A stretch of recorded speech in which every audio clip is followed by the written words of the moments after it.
Trans, doutor Mário Andretti. Boa noite, doutor Mário. Boa noite. Obrigada por atender o nosso convite. Doutor Mário, a gente viu desde o início do Jornal Cidade Verde as imagens, as informações, o caos instalado na cidade com a manifestação dos estudantes e também muitas informações desencontradas em relação à circulação dos ônibus. Os ônibus voltam a circular, eles realmente tiveram essa orientação para parar a circulação. O que aconteceu? Qual é a informação da S-Trans? Veja bem, a S-Trans ela não deu nenhuma ordem para que os ônibus parassem de circular. Mas o fato é que, hoje na reunião que nós tivemos volta de meio-dia, 1h na prefeitura, a tenente-coronel Júlia, ela informou para a gente que não tinha condições de dar a segurança necessária para a onda de manifestações que estavam ocorrendo. Então, a gente soube, por informações agora repassadas para a gente, que o próprio sindicato dos rodoviários orientou aos seus filiados, motoristas e cobradores, temendo pela segurança desses trabalhadores, certo? Em virtude da forma agressiva com que essa manifestação tomou rumo.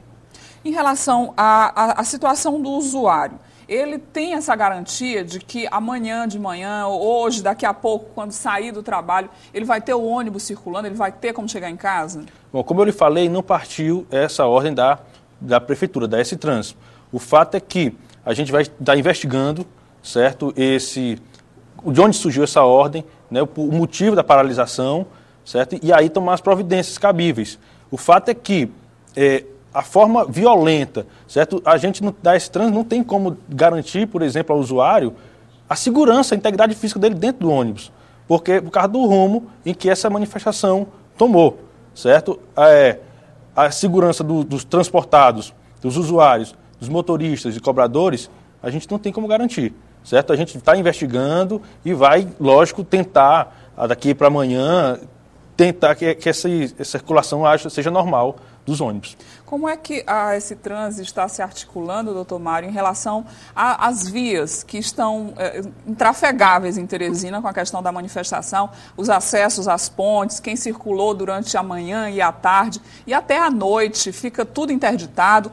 Como é que a S-Trans pretende tentar amenizar esse sofrimento, não só dos usuários, mas também dos motoristas? Eu acabei de ser comunicado que amanhã nós teremos uma reunião no comando da Polícia Militar, porque no momento em que há a interrupção da via, certo, para que o cidadão possa usufruir normalmente do seu direito de ir e vir, está havendo uma desordem.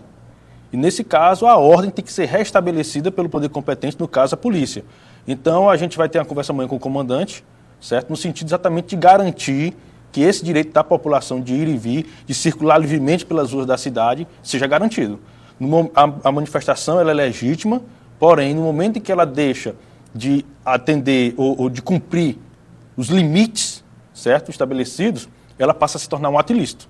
Então, é cabível, sim, que a instituição, o Estado, no caso, adote as medidas para que a segurança da população seja garantida.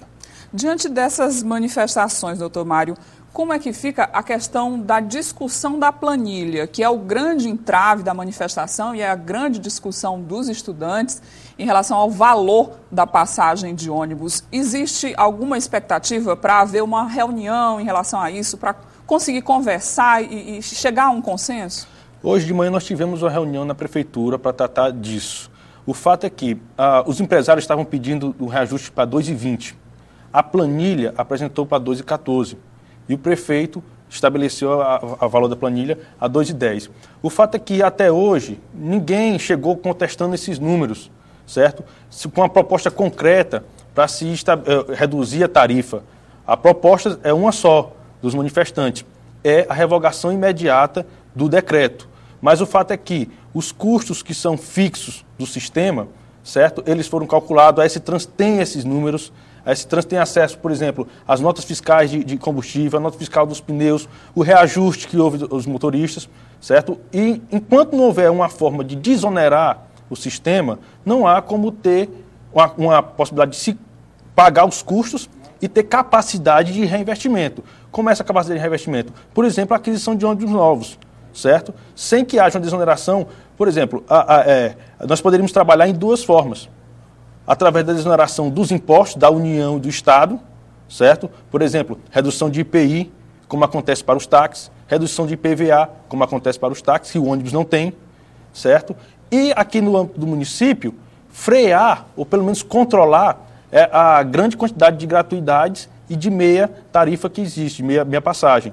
Porque não existe nenhum tipo de subsídio para custear esse cidadão que se utiliza da gratuidade ou da meia tarifa. Isso tudo é pago por aquele usuário que paga a tarifa inteira.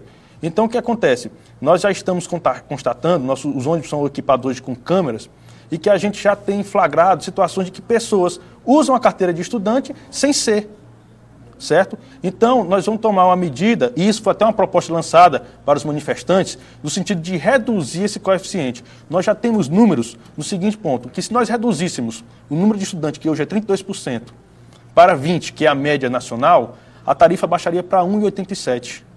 Se nós reduzíssemos o número de gratuidades, essa tarifa poderia baixar para 1,80%.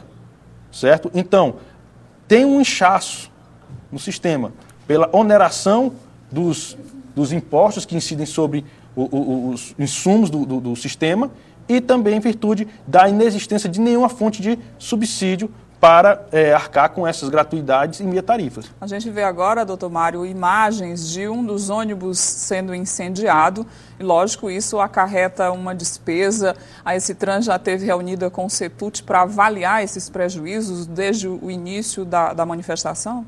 Não, ainda não, até porque hoje talvez tenha sido o momento, o dia mais tenso, né, em que realmente houve uma exacerbação aí nos ânimos, né, tanto que teve essa conduta lastimável, certo? E um susto muito grande para os usuários, sem dúvida nenhuma. Eu tive lendo nos portais que o ônibus estava lotado no momento que isso aconteceu. Estava transportando cerca de 50 passageiros, né, e o motorista e o cobrador saíram correndo assustados com a forma como eles foram abordados pelos manifestantes.